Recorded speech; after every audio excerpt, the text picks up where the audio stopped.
आप सभी का स्वागत है हमारे वास्तविकता संग्रह के दैनिक अध्ययनिका में, जिनके लेखक हैं reverend doctor pastor Chris Oyakhilome, DSc DSc DD। आज है 16 अप्रैल 2026। आज के संदेश का शीर्षक है एक संदेश के अग्रदूत जो कार्य करता है। भजन संहिता अध्याय 68 वाक्य 11 में लिखा है, प्रभु ने वचन दिया और तब वचन का समाचार सुनने वालों की बड़ी सेना हो जाती है।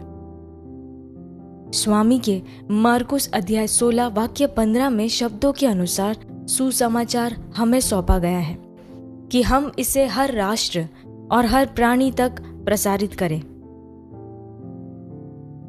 और उसने उनसे कहा, तुम सारे जगत में जाकर सारी सृष्टि के लोगों को सुसमाचार प्रचार करो।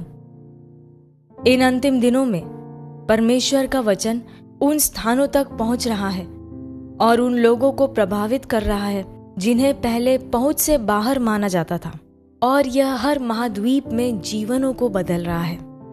हर गवाही यह प्रमाणित करती है कि परमेश्वर का वचन जीवित और सक्रिय है, जो उद्धार, चंगाई, पुनर्स्थापन उत्पन्न करता है और यहाँ तक कि मरे हुओं को भी जिलाता है।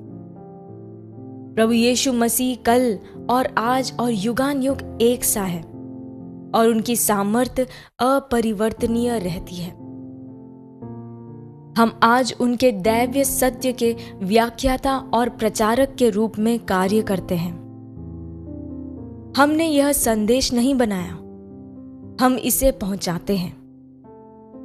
पुराने समय के प्रेरितों और भविष्यवक्ताओं ने इसे आत्मा के द्वारा प्राप्त किया और उसी आत्मा से इसे लिख दिया।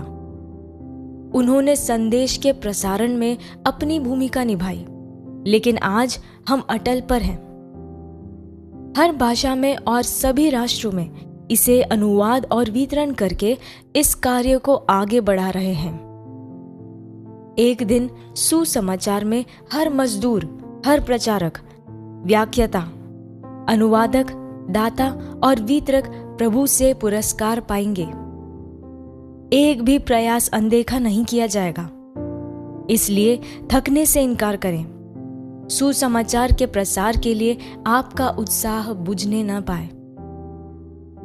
दुनिया को उनके उद्धार के लिए सुसमाचार की सख्त जरूरत है और उससे बढ़कर उन्हें परमेश्वर का वचन सिखाया जाना चाहिए, ताकि वे अपने अधिकारों, विशेषाधिकारों, विरासत और मसीह में अपनी पहचान को जान सके और वह जीवन जी सके जो उसे प्रसन्न करता है।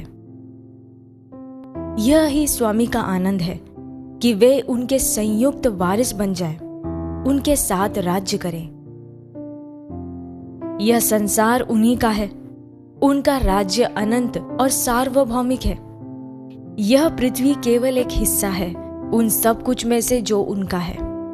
फिर भी वे हमारे लिए यहां आए अपना जीवन देने। हम ही हैं वे लोग जिनके लिए वे मरे, उनके अनमोल धन, उनकी विरासत और उनकी कारीगरी। इसलिए हर परिवर्तित जीवन हमारे उद्देश्य को सार्थक बताता है।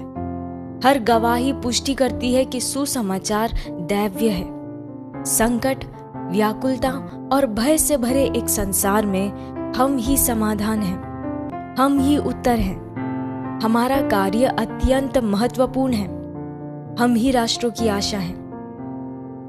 हम एक ऐसे संदेश के अग्रदूत हैं जो कार्य करता है। हम प्रार्थना करें। प्यारे पिता, आपके दैवीय सत्यों को प्रकाशित करने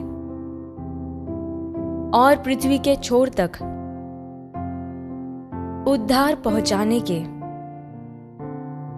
विशेषाधिकार के लिए धन्यवाद। सुसमाचार को हर जगह ले जाने के लिए, जीवनों और देशों को परिवर्तित करने के लिए मैं आपके आत्मा से सशक्त हूं। मेरे द्वारा मसीह का ज्ञान तेजी से फैलता है और प्रबल होता है। यीशु के नाम में आमीन।